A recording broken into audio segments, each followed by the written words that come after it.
We are mildly interesting guys, and we talk about some stuff.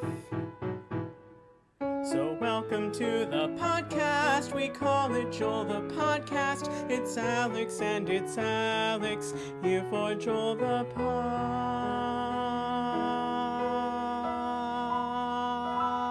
Podcast. Hello everybody, I'm Alex. And I'm Alex. And this is our podcast, Joel. Welcome to, I have no idea what episode. Let me guess. 53. No. 54.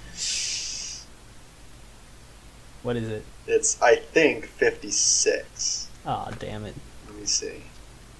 The week off has clouded my mind. Yeah. Let me spit out my gum so our listeners don't have to listen to me chew the whole episode. It is. I have confirmed either it's episode 56 or there was a different episode 56 which I never bothered to edit or anything, and it's just gone now. Well, I'm gonna assume that this is the first episode 56. Welcome to episode 56, everybody. I feel like I should probably check that before we start because I almost never know it anymore. I feel like that's the smart choice, the sensible choice. But how else are we going to fill the first couple moments of our podcast if not trying to guess what episode number it is? Well, we could talk about a number of other equally uninteresting things, but I'm wondering if our listeners, find it endearing that I can never remember it. Maybe it's funny, like, wow, what an idiot! He can't ever remember what episode it is. Especially because most of our listeners click on the video and it just says episode 56 in the title. So then when I can't think of it, they're like, well, I know it's 56. What a dumbass. Have you ever been watching a YouTube video and the person in the video is discussing what they're going to name the video and it's not even close to the title? I can't say I have. Except for maybe us one or two times. There's a handful of, it's usually the Twitch streamers that are uploading kind of highlights of their games or whatever to YouTube. Right. They're like, after the thing happens, they're like, oh, that was so great. I better post this to YouTube and we'll call it something. Right. And then you look down at the video title and it's... That makes me think of one of Donkey's Fortnite videos where he keeps... the one guy keeps getting the kills and Donkey keeps saying that it's his kills. And he's like, hold on one second, let me just post this to my YouTube channel. Fortnite, triple kill. Yeah. And the other guy's like, I got those kills. Alright, so let's begin. As I said, welcome to episode 56. I wanted to remind everyone that Nathan does not owe me $1. Alex does not owe me $1. I feel obligated to leave a space after that now, so you can say that I don't owe you $1. But on the other hand, I feel like that's unnecessary to say. But then on the third hand, the first thing is also unnecessary to say. So I guess we're just right back to just doing what we just did. I feel, wasn't there? I mean, I absolutely don't remember and don't have the will to look through our episodes to check. Maybe one of our listeners remembers. I feel like we have made a bet since the Purdue Sweet 16 bet for the purpose of the dollar things making sense. I don't believe we've made any bets with $1 as the stakes. We've made predictions, I remember. Well, I don't remember specifically what they were. But we've made predictions about something, I think, that has yet to see who's right. But I don't believe we have made a bet since then. It may be that we talked about the idea of making bets, but didn't actually do it. I believe it was David's suggested like a method for us to resolve whether the other one of us owes the other $1 that we expressly like said we weren't gonna do. Right. And I also don't remember what it was, but essentially, I just had to say you owed me $1 before you managed to say that you didn't owe me $1. Every single episode. Right, that would have been tiresome. It seemed very, very one-sided. I really could go for some juice right now. Yeah. All right. Let's take a break real quick, and you just go and grab some juice, and I'll eat my dinner. It's right here in front of me. You always eat so late. I mean, it's only 7:30. That's not that late. That's pretty late for me. Yeah. By 5:30, I'm thinking about dinner. So 7:30 is pretty late for me. All right. Let's get into sports. So there's been real sports for a while now. Yeah, so the Sixers got swept in the first round of the playoffs. Yep. And that is all we need to say about that. Yep. The Phillies are playing mediocre baseball. They lost their bullpen has been one of the worst bullpens I've ever seen in my life of any team. That is it's brutal. And is the MLB, are they still just like teams are traveling like normal, or have they done something else? Yeah, so the MLB has been traveling around like normal, and a number of games have been canceled due to teams getting COVID-19. They haven't been canceled; they've been postponed.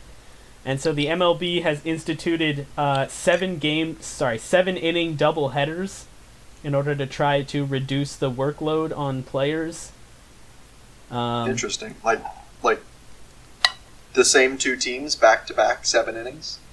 Yes. Each? 7-inning game, then another 7-inning game. So normally in a doubleheader you would just play 2 normal games, but since teams are having to play so many doubleheaders, they're trying to make it more palatable. So, but the Phillies, they were having the very terrible bullpen, and about a week and a half ago they traded for 3 new relievers, and they've been decent, at least, not terrible.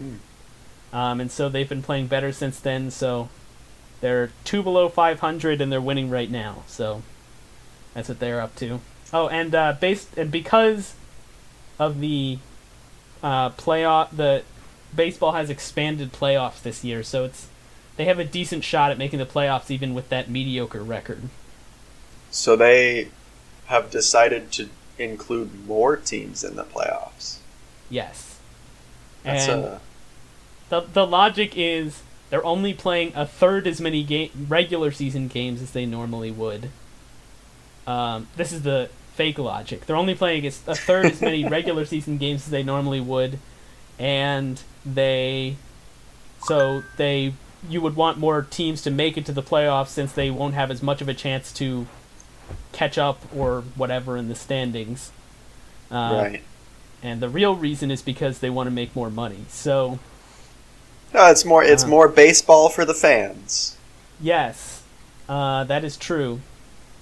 But I think a lot of fans are hoping that it doesn't last beyond this year, because the more teams that make the playoffs, the less meaningful the playoffs become. Like in basketball. So, right. So that's baseball, and then hockey. The Flyers. They won their first round against Montreal. In 6 games, and they are currently trailing the Islanders 3-1 in the second round. Oof. So, not looking good for them, which is disappointing. And then Marble League. There's been a week or two since it ended. I mean, it's been like a month. It's been a month. It's been a month? I feel... So the last time we recorded an episode... Well, it's not been a month. The last time we recorded an episode was 3 weeks ago. 3 weeks ago? Because we missed last week. And the week immediately before that, we had an episode to post, but we didn't actually record one because we were both on vacation. Okay. Wow, okay, maybe that's why I didn't remember what episode number it was. It's been 3 weeks. I thought it's only been 2. Yeah. Well, it's been a month since the end of Marble League, and... it's been less than that, I think. It's been now an that I say it out undetermined loud. amount of time since the end of Marble League, and unfortunately the O-Rangers were unable to pull off the overall gold. They did poorly in the final event of the marathon, which was... I'm certainly biased here because of how poorly the O-Rangers did, but it was very boring. Yeah, it wasn't a good spectator event. There wasn't enough drama. It wasn't one of those events where things could shake up quickly and... Right. Yeah. So, the O-Rangers finished poorly, and as a result, they ended up with second place overall in the Marble League, which is actually quite good.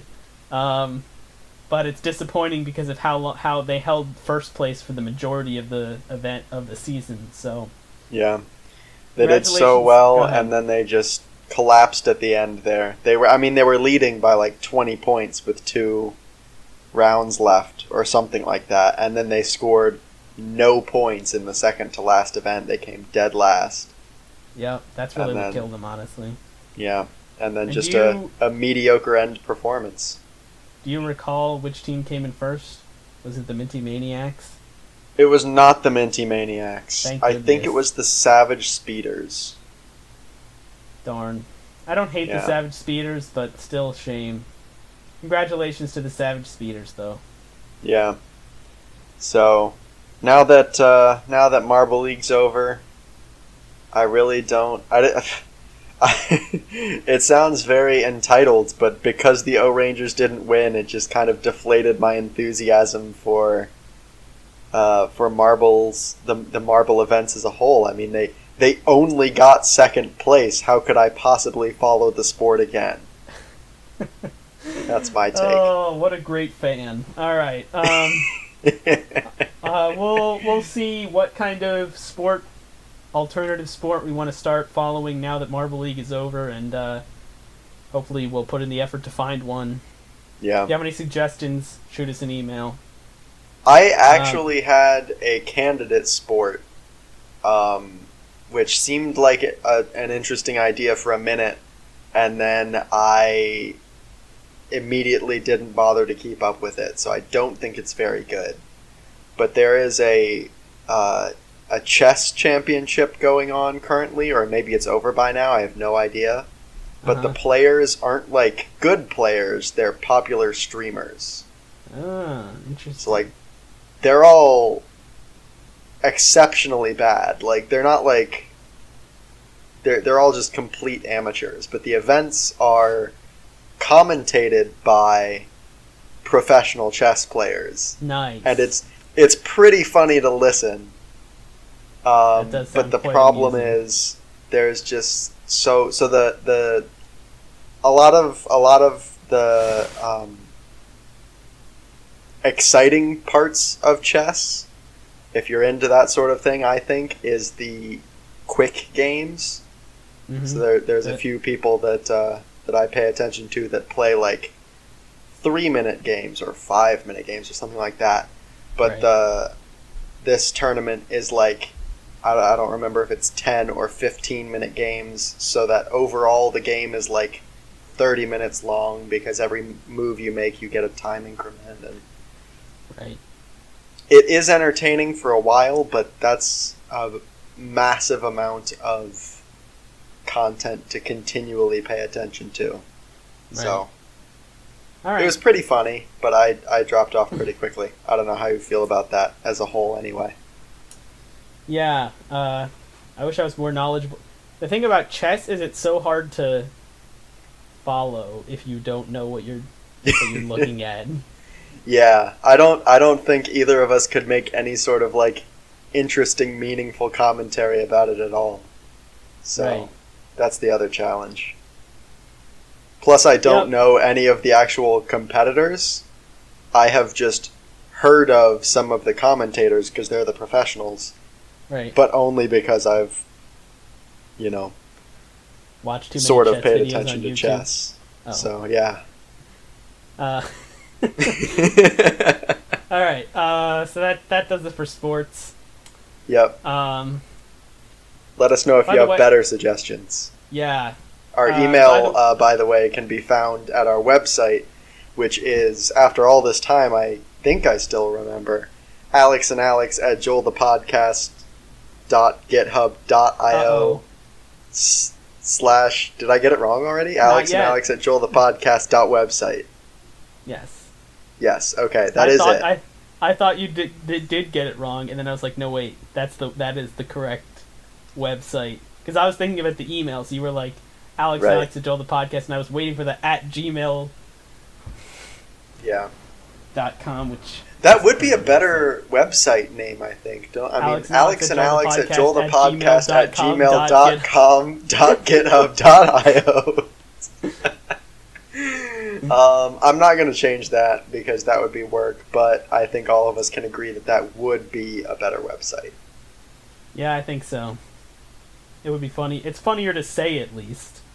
Yes. But I think after, like, a month, it would be like, alright, that's about the same.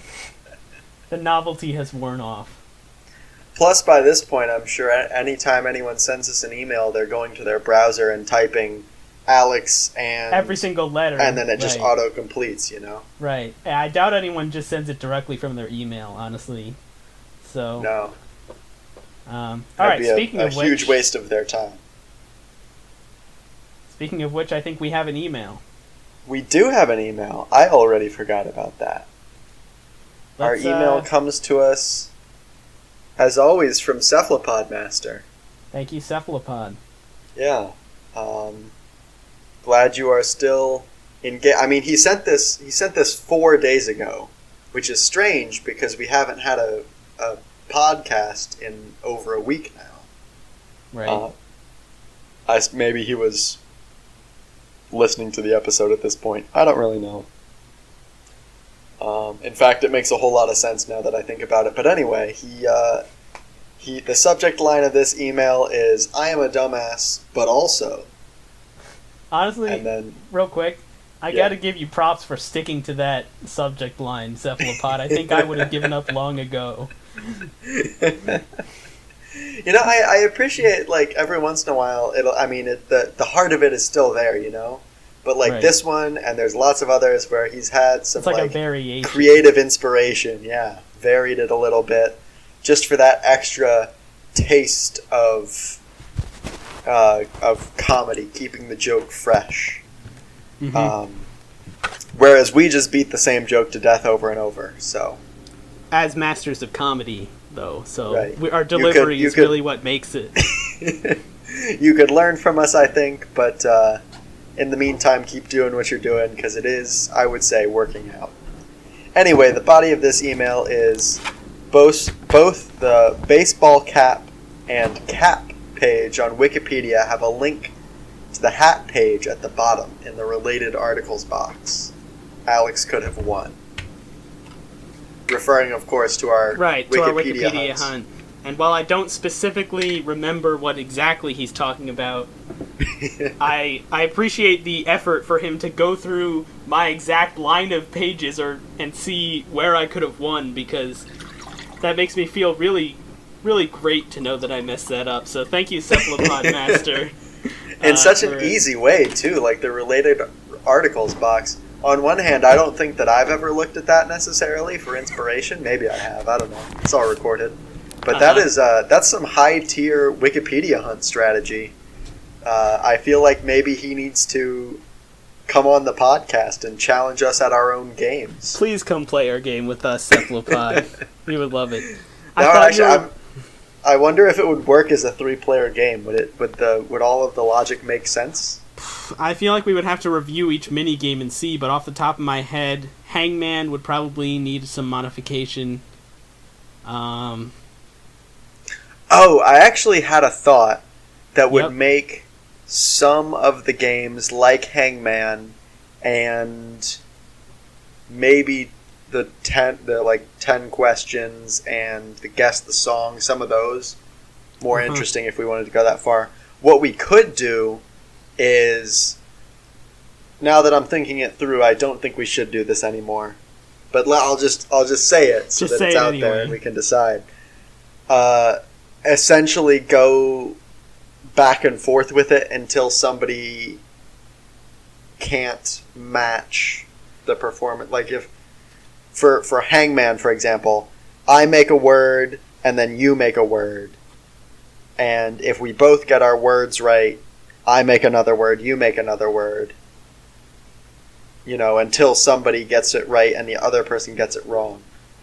Alternatively, we introduce the concept of a tie in these mini games, and we just do it once each time or something like that.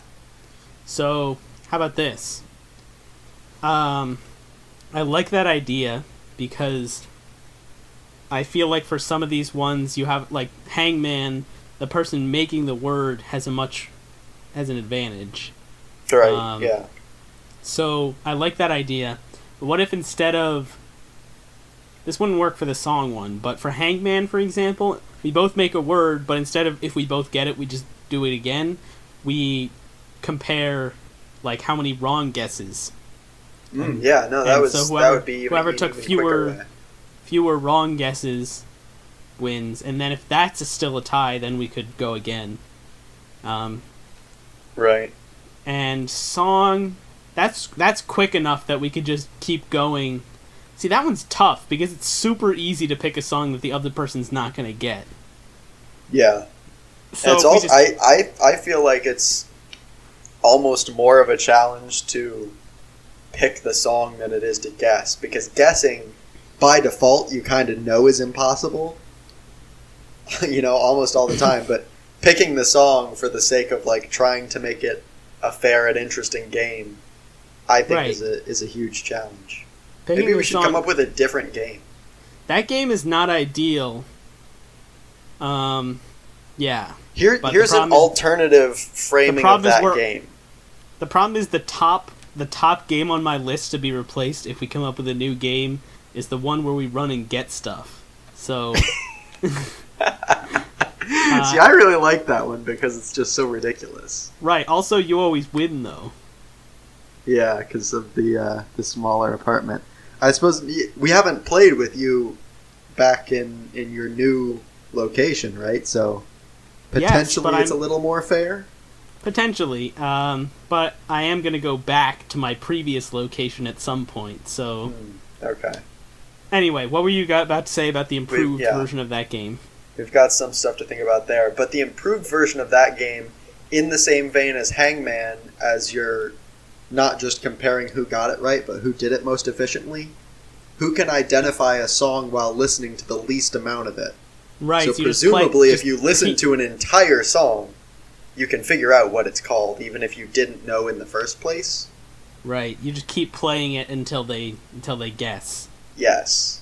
That's a good idea. In fact, that's a much better idea because then you can pick a song that may be more obscure, but you know they may be able to get it after a little while, not just 5 seconds. I think there's a much greater percentage of songs that we both like sorta know, but they like say the name of the song in the song. Like a lot of pop songs do that. Right. So I think frequently we would find a case where even if you didn't know the song and it wasn't apparent based on the lyrics of the song, you might just be able to start guessing phrases from the song and one of them would turn out to be correct. Right. Yep. Alright, so that's a lot to think about. So Cephalopod, if you do want to join us for a game, send us an email and we will look at the games and try to adapt the ones that don't easily become 3-person to be 3-person. So right. Alternatively, we could he could face off against each one of us individually, with the other person acting as kind of a moderator. And then actually, if we did that, then the moderator would be responsible for all the duties that are typically associated with being your turn. Right. We would still have to modify, like the listening one. It would just be whichever person identified it first. Yep. Instead of being. Yeah. All right. So yeah, definitely. Hangman could either be like Wheel of Fortune, where you're both guessing the same word, and whoever solves it wins, or you could come up with two separate words of equal length for the two. Right. Or maybe you come up with two separate words. No, that's dumb. Never mind. I was going to say you come up with two separate words, but both people's guesses are applied to both words, so that you could maybe accidentally reveal something in your opponent's word and not your own. That's interesting, but I feel like it's overcomplicated. It might just break the game entirely. I don't know if it'd be any good. Yep. All right. So yeah, that's certainly something to think about. Is that all that's in his email? Yep, that was the whole email. Right. Actually, there were a couple of YouTube comments that I noticed. Also from Cephalopod Master. Let's see, that was in June, so I probably already mentioned it. Maybe we just had one new YouTube comment. On our most recent episode, Maelstrom 1997 comments, quality contents. So, thanks. Thanks, Maelstrom. Honestly, you calling him Maelstrom takes me back to when we didn't know that it was the same person. Yeah. Oh man, if we didn't know that it was him and we got a comment on our video by one of our first subscribers saying good contents, I would be so excited. As it is, I'm still pretty happy, but imagine if he was still mysterious too. Like we knew he had subscribed, and he had commented on our video, but he never emailed us, and we didn't know anything about him. Oh, what a life to be famous! All right. Yeah, now imagine that, but it's just millions of people, and you're making a ton of money based on this. But this is fun too. All right, so in traditional Joel the Podcast fashion, we have no interesting content today, so we're just going to try and talk about some internet-generated topics.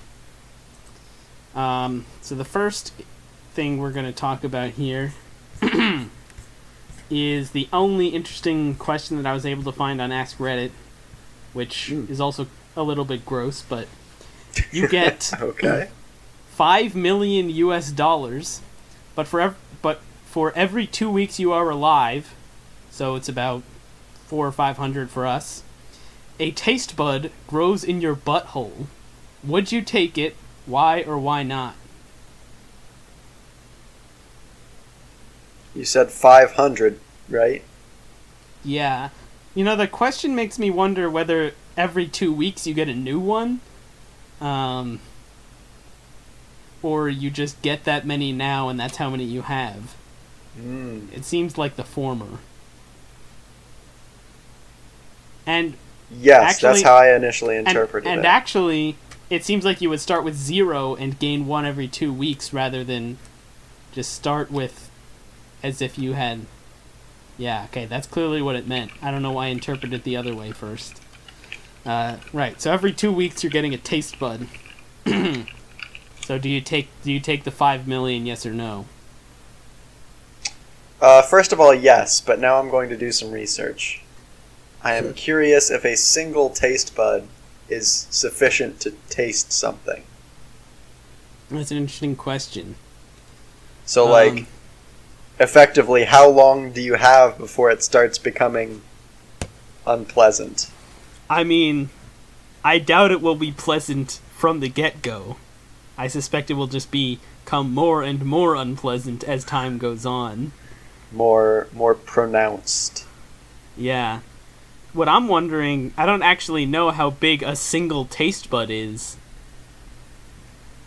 I'm wondering how many taste buds can actually fit in your butthole.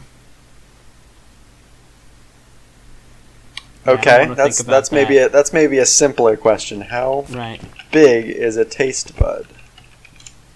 And the answer is that the average person has about 10,000 taste buds. So clearly they're making me do division to determine how big the taste buds are. How big is the average tongue? Welcome to Joel the Podcast, where we are doing investigative math. Hard-hitting stuff here, really. Alright, the mean average tongue length for adults is 3.3 inches for men and 3.1 inches for women. See, length is not area.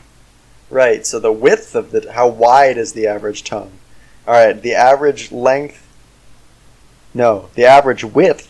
was 2.9 centimeters.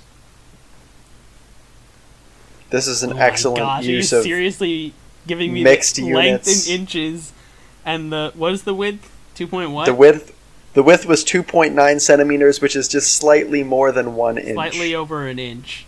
So it's like 1.2 inches. Right, so it's like, and you said the length was like 3 inches? 3.3.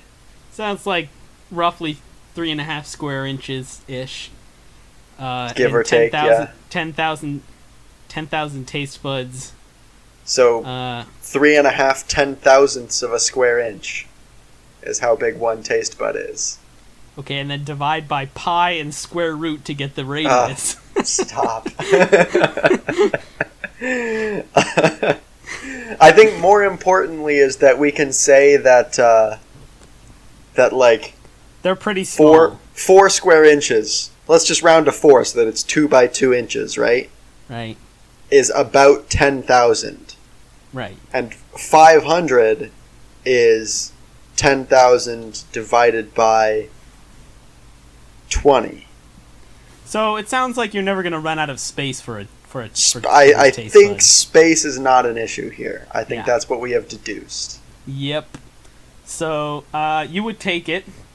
I would take it. $5 million is a lot of dollars. What would you want to do with $5 million? I would want to live modestly but comfortably for the rest of my life by doing nothing. And, doing nothing for a job. I would still do things. I mean, maybe I wouldn't. I think I would not take it. Yeah? Yeah, I just feel like while $5 million would be great to have, it's not worth tasting my own poop. Yeah. Can't argue with that. I mean, I'm sure we could go into more debate, but... yeah, I don't know if that's really necessary for this question. I'm sorry that I asked it. Let's go to this random topic generator. What did you do last weekend? Wow, this is great. I didn't do anything last weekend. Went to a bonfire last weekend. That's pretty fun. That was nice. Yeah. I think that's it. That's all I could think of. Alright, next one. Describe your perfect first date. My perfect first date. Just in case Shelby's listening to this. Keep in mind, Shelby will never listen to this. So instead, maybe I should tell you about my actual first date, because this is a pretty funny story. We went to, for those of you Purdue listeners, we went to Mad Mushroom. This is you and Shelby? Me and Shelby, yeah. And we ordered, I don't know, a pizza. Right. It was some sort of pizza, and maybe some cheese bread. You know? Right. You gotta have a classy 1-2 combo there. Yeah, that's not classy, but carry on. Yeah. So and essentially what happened is we sat at Mad Mushroom for like, I don't know, 4 hours and ate our pizza and talked. Wow. And then went back to Shreve, where we were both living at the time. Right. And maybe about, I don't remember if it was like months later, maybe a year later, I found out that when she told her parents about that, her dad was like appalled that we would go to a pizza place on a first date. Like Nice. that was not a classy enough. Yeah, that was not first as I date. said, it was really not classy, but I mean, I think for you it was a good first date. mild objections. I feel like pizza is classy in the right context, but at the Yep. same time, noted. It wasn't, a steakhouse or something. So since we're not really talking about anything specific, in what context is pizza classy? I would say, any of the pizza places that aren't big chain pizza places are inherently classier than the chain pizza places. Let's go in this direction. I would say the least classy pizza place is probably Little Caesars, because they advertise very cheap hot and ready pizzas almost like it's fast food. Which You is show more up and you hand them $5 and you bam, pizza. Which is more classy, Little Caesars or DiGiorno? Okay, so that's an interesting point, because I wouldn't classify DiGiorno in the same kind of realm as. I understand what you're saying, but we're just talking about the classiness of pizza. So All right, okay. So I would say DiGiorno is classier classier than Little Caesars. than Little Caesars. But if you Because just Little, took go ahead. I've got to think about it in terms of number one, effort, and Right. number two, potential. I think Potential taste. no. Hear me out. If you get a Little Caesars pizza, Right. it's gonna be a Little Caesars pizza experience, You're right. gonna have a Little Caesars pizza. If you let have me a ask you this. DiGiorno pizza, all right, go ahead. Have you ever gotten a Little Caesars pizza? Oh yeah, absolutely. Okay, They're not terrible, but they're just not the. They're like the I've never- lowest common denominator of pizza chain. Right, I've never had one, so I understand what it is in general. I was just wondering if you had one. Yes, in fact I have. All right, And it anyways, is continue what you were using saying. that experience that I judge it against the slightly classier chains. Anyway, DiGiorno. Let's imagine that you've put your DiGiorno in the oven.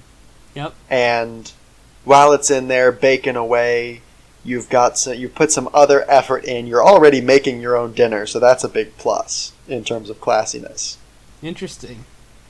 You're also this is not going to happen every time. I'm under no illusion that every DiGiorno is a classy DiGiorno, but let's say that you pop your DiGiorno in the oven, you toss up some salads, you take your $6 bottle of wine out of the closet, and you can class up that experience. There's potential there. You see what I mean? Whereas at Little Caesars, you're going to come home with a Little Caesars pizza box, and you can do whatever else you want, but you're still eating pizza out of a Little Caesars pizza box, and to me that's just inherently less classy no matter what. So you actually think it's classier to eat a frozen pizza because you're making it yourself in general than ordering a pizza? Yeah, that's bonus points, right? I always feel, so obviously I don't think I need to premise this by saying I like pizza a lot, and I have never been ashamed of ordering a pizza ever. Yep. But ordering a pizza, it always feels kind of like the easy way out, Right. No, I know exactly what you mean. Whereas a pizza, even a frozen pizza, putting that in the oven, you're easy way almost cooking, right? It's still easy. But, there's going to be dishes to clean up afterwards. There's going to, you're not just eating pizza straight out of a box. which Right. tends to be All my right. experience with Little Caesars. So, all right, let me just say this, since this conversation could go on for the entire rest of the podcast. Give me two numbers here. First number, if Yeah. 1 is the least classy pizza eating experience you can have, and 10 is the most classy pizza eating experience you can have, how classy was that date? And then the second number is 1 is the least classy, just general date experience you could have, and 10 is the most classy. How classy was your date?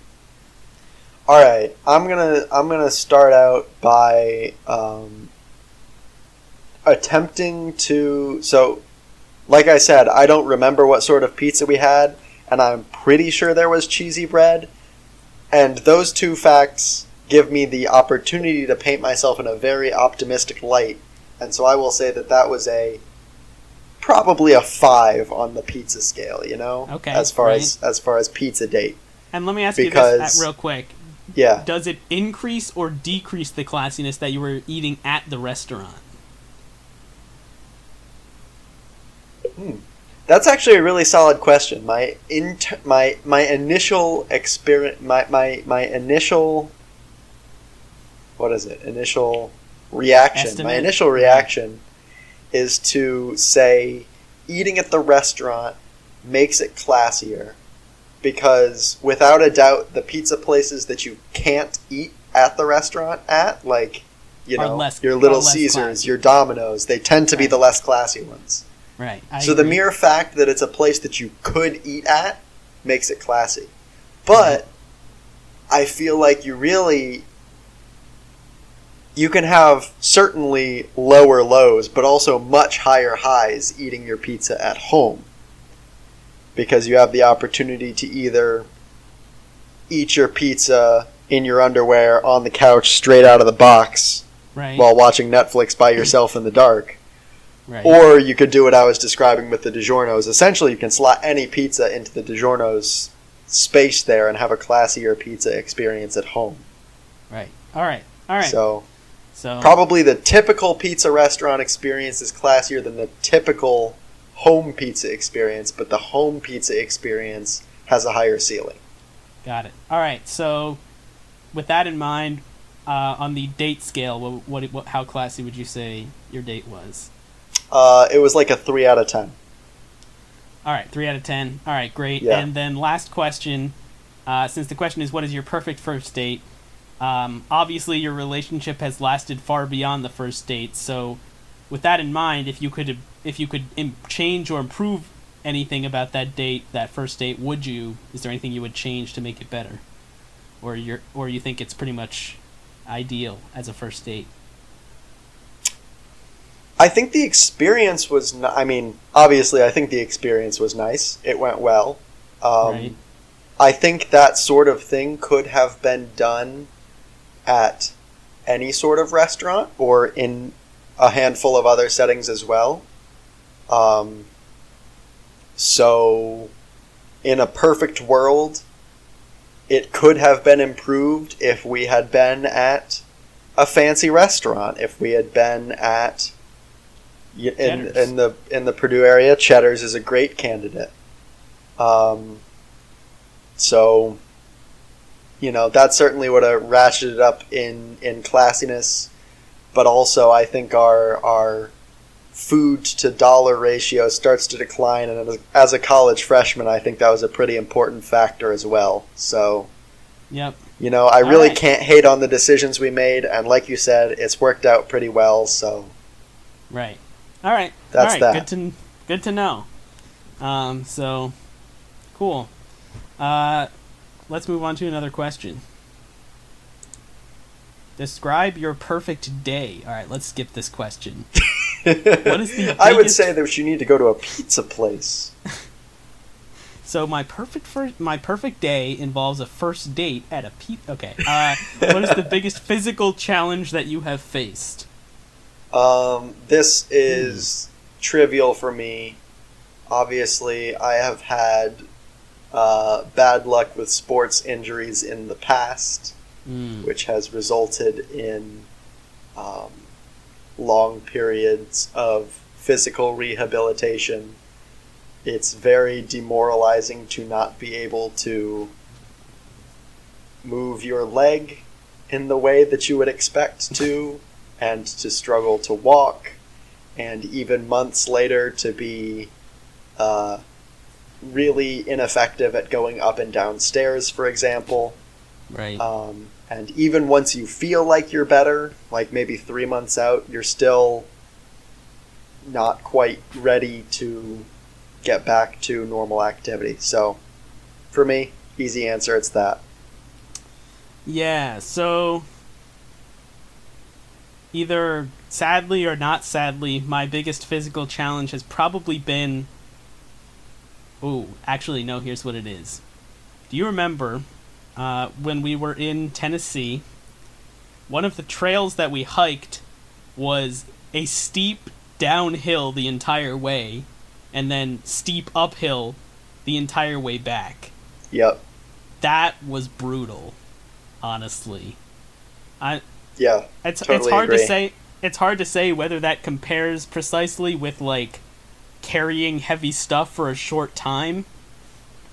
But I'm gonna rate that long, slow burn experience as a higher physical challenge than the other thing. So Yeah. That's the problem with that, right? Like you said, it's long, and if you give up in the middle of it, it's not like there's an easy way out. You just right, gotta... you can't give up. You can just take a break. Yeah. So, yeah, good answer. Yeah. All right. Next topic. What do you do to stay in shape? So, my interesting answer to this is, as the listeners know, I was going to the gym and running. And when COVID came, my gym obviously shut down. So I was, for a brief time, running just outside, which I really do not like. Right. I don't know why, but for some reason I'm so much either less motivated. I cannot run as much when I'm just running outside. Maybe it's because there's like uphills and downhills. So at the gym, here's the question. At the gym, was it running on a treadmill or running on a track? Yes, on a treadmill. On a treadmill, okay. So there's a number of benefits to the gym, such as air conditioning, / heating, and I can just watch something on my phone while I'm running, and I can control my exact speed and see how far I've gone at any given time. And I can immediately shower afterwards. So there's a number of advantages. That's very true. Well, I guess I can immediately shower afterwards when I run outside too. But as long as you end up at home at the end, which hopefully you do. I always do. Not always running when I get home, but right. So anyway, over the pandemic, I have been pretty lax to the point of not really running at all. And turns out I have not gained any weight or lost any weight anyway. Same as when I was running. Yeah. Which makes me extremely unmotivated to start running again.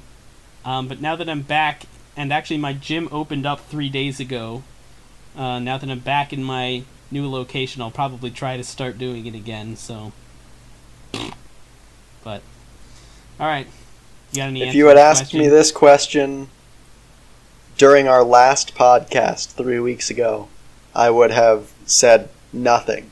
But since then, on our vacation with Shelby, I went to several state parks in the area that all have excellent hiking.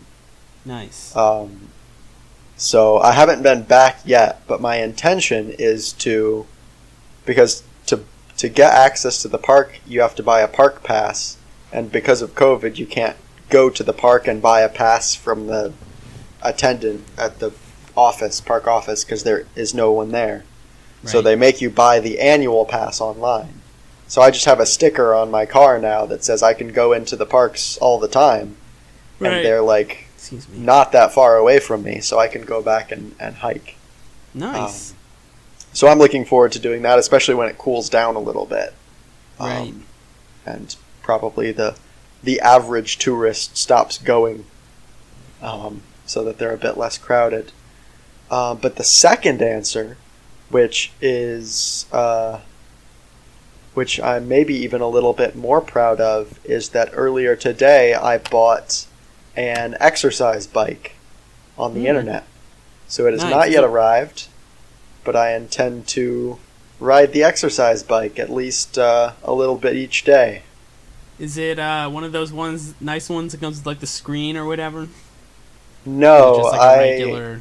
It's literally, it's like, it's the draw of this one in particular, as opposed to like some of the extra super cheap ones, is that it has a big flywheel on it. It's like a 30-pound flywheel, so that when you pedal, there's actual like pedal resistance. You're not gonna like slip your feet around and do dumb stuff at low speeds because it's hard to control. There's a lot of real inertia. It kind of feels like you're actually riding a bike. Right. But it does not. You would have to, I think, pay some more money, or maybe just buy a different brand. Honestly, I wasn't that excited about like the electronic stuff. I really just wanted something to pedal. So I think this is going to work out fine. All right. Nice. So there you go. Check back in a week or two. It should have arrived, and like I just said, I should have been riding it daily. So. And I'm sure you will, no question. All right. Yep. No, none at all. If you could choose, Ed, to have any useless superpower, what would you pick? What's useless? Have we had this discussion before on what's actually useless?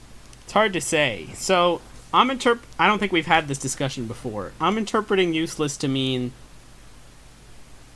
there's no, like, the superpower doesn't have an obvious use. Like, the problem is, if you say, I would pick X superpower because of Y, well, now you've already have a use, because Y. Yeah, that's exactly what I'm thinking. So I'll tell you my answer. Okay. So the idea is to have a superpower that's nearly useless. So it doesn't have an obvious use, but if you think creatively enough, you may be able to have at least a mildly useful superpower. So here's mine. The ability to turn any light I'm approaching red. And which is clearly seems useless because why would you ever want to do that? Wouldn't you want to turn it green? But I'm sure there's situations where it's like, I don't want to go where I'm going, or I'm with someone in the car and I want to annoy them, or whatever. So do you mean specifically traffic lights, or like literally any light? No, I meant traffic lights. Okay. Even with that example, I don't think I can really, off the top of my head. Well, that's fine. Let's see. What's the least useful superpower you can think of? The least useful superpower I can think of is the ability to, once per day, summon a sheet of paper to yourself that will disappear after 30 seconds. Wow, that is extremely useless. Yeah. Nice. All right. Nope. Maybe you could become a stage magician. Yeah. Once per day. Once per day. You could do a mildly that'd be your trick. signature trick. You could go on that show that Penn and Teller have and do a really bad, obvious card trick that they clearly know how to do it. Right. And then at the end, just be like, all right, write down what you thought the trick was on this sheet of paper. And then just disappears in their Have you ever seen the show? I've seen clips from the show, yeah. Right. They don't write down what they thought it was. They just talk about it. So, even if you told them to write it down, they'd just be like, no, that's not how the show works. Right. I mean, you're on the right track. You could just summon the paper as part of the trick. So I don't know why you're going through this whole convoluted write it down thing, but it doesn't seem very theatrical to me to like walk out onto a stage, hold your hand out, a piece of paper appears in your hand. Right. And then after a while it disappears and you're like, thank you, that's my trick. Obviously, you would make it a more theatrical trick than that. Like, you actually had a pretty good idea where you do a bad card trick first to be like, what to be like, wow, everyone look, and it's clearly like behind your hand, or a humorous way that to show that okay, that wasn't the real trick. Now here's the real trick. Boom, piece of paper, and then you talk for a bit, gesticulate, whatever, and then it disappears. Magic is like 70% theatricality, so. Right. Yeah, you could spice up the paper trick, sure. Anyway, but yeah, that is something you could do with that trick. All right. Question: do you like to cook? Answer: no, but I do it so I can eat. Yeah. And not feel bad about what I'm eating. Yeah, I'll say a solid sorta. I wouldn't say it's my favorite thing to do, but I'm not upset about doing it. I wouldn't go out of my way to do it more, and I consider it a nice thing when I don't have to. Okay. That's good, at least. You don't seem to dislike it. Right. Alright, what is the worst movie that you've ever seen? Where the Wild Things Are, which I almost remember nothing about, actually, anymore. But what I do remember is I was watching the movie, and I was, actively disliking it, and I was like, this is weird. This is the first movie I've ever seen where I'm, not only am I not enjoying it, I'm actively having a bad time watching this movie. Yeah. So, that is the worst movie I've ever seen. I think my answer is a bit different because I didn't necessarily have a bad time watching it. I'm going to say The Room. Right. That's a valid answer. The movie is objectively bad. It is but so the bad. experience was not bad. The movie, right. So yeah, for those of you who haven't seen The Room, it's like one of those comically bad movies. It's so bad that it's interesting to watch because of how bad it is. Which is kind of a different kind of thing from what I mentioned with Where the Wild Things Are. So there's no doubt about it that The Room is definitely the worst movie I've ever seen. It is very bad. But it is funny to watch because of that. So is it bad then? Who knows? Alright. Oh, here's a great random question. Describe your favorite type of pizza.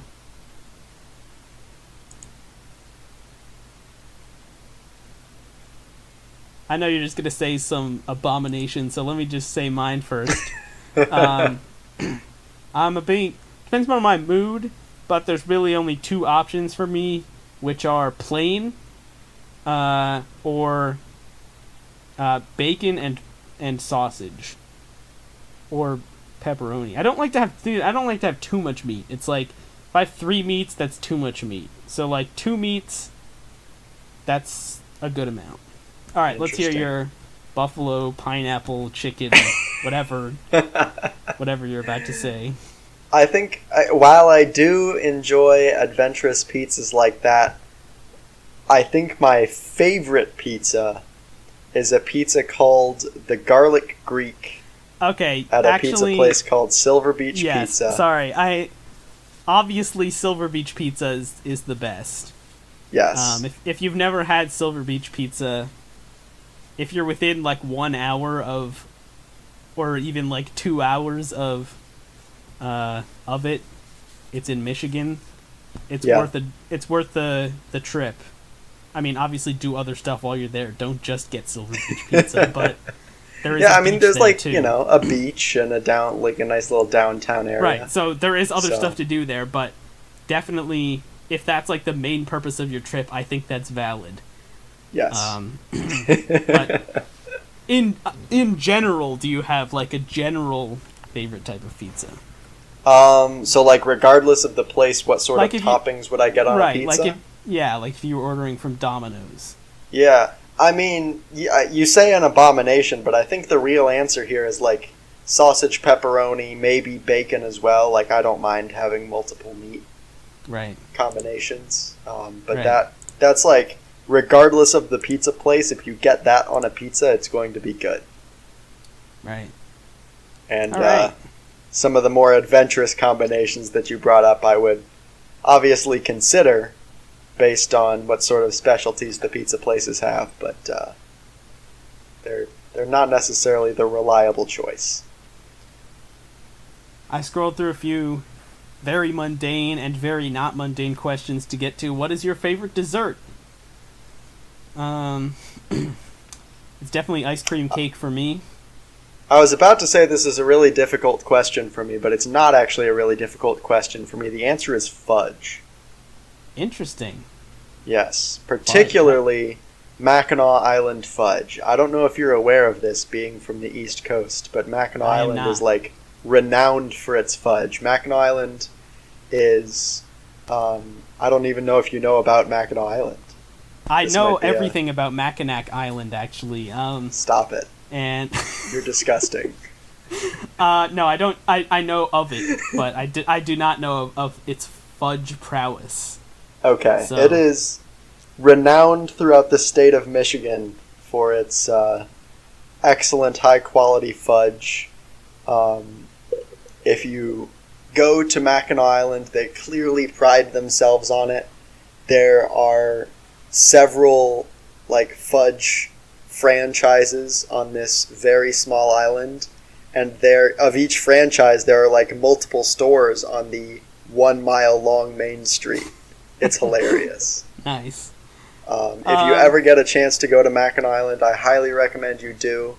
Go to Joanne's Fudge, get yourself a half-pound slab of the classic fudge and a couple of other half-pound slabs of some of their more interesting flavors.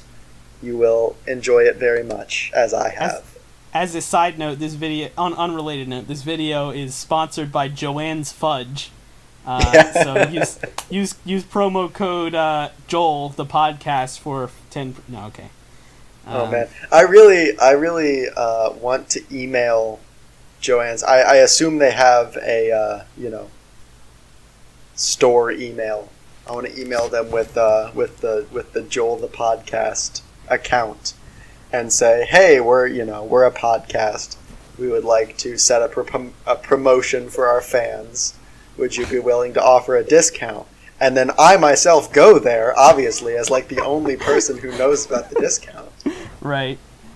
Within hours of sending the email and getting an approved response, and they'll be all right, great, we'll make a video about it. And then I show up immediately and use the code.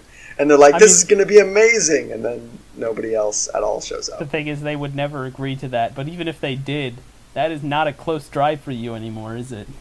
It is not. It never was. It was about a 6-hour drive, and now it's probably about a... it's a 10-hour drive if I go back around, but I don't know if it's shorter if I go the Upper Peninsula route, because I'm actually if you can imagine going counterclockwise I know exactly around what the lake. You're saying. Yeah. Okay. So.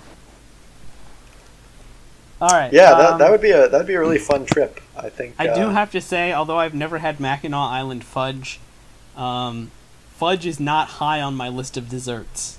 Really? Not that I don't like it. I do like it, but it's not up there. So maybe you've only had terrible Pennsylvania fudge. You need to come to Mackinac Island and be properly indoctrinated. Well, that is an enticing offer, but I don't really want to go to Mackinac Island. So, all right. So we are over an hour here. So do you want to keep going or just call it or one more? No, I think this has been a very successful podcast. If we were to end now, I would say we are ending on a high note. Yeah, so let's end now then. All right, there you go. There you have it. This has been Joel the Podcast, episode 56, and there is a bit more to say. So, I know we stopped doing the quotes. Was there something we replaced it with, or no? Or am I just imagining that? I don't remember. If we did replace it with something, I don't remember what it was. All right, so we're just not going to do anything. So if we're forgetting whatever it was, let us send us an email. Or if you have an idea for something we should do at the end, also send us an email. Right. And if you're interested in any of the wonderful foods that we have advertised throughout our podcast, also send us an email and CC the CEO of whatever food place we mentioned so that we can get proper recognition for our brand deals. Right. So, all right. Thank you for listening, everybody. Hopefully, we're planning on still recording next week, despite the Labor Day holiday. So, yep. Thanks for listening. I'm Alex. I'm Alex. And this has been Joel.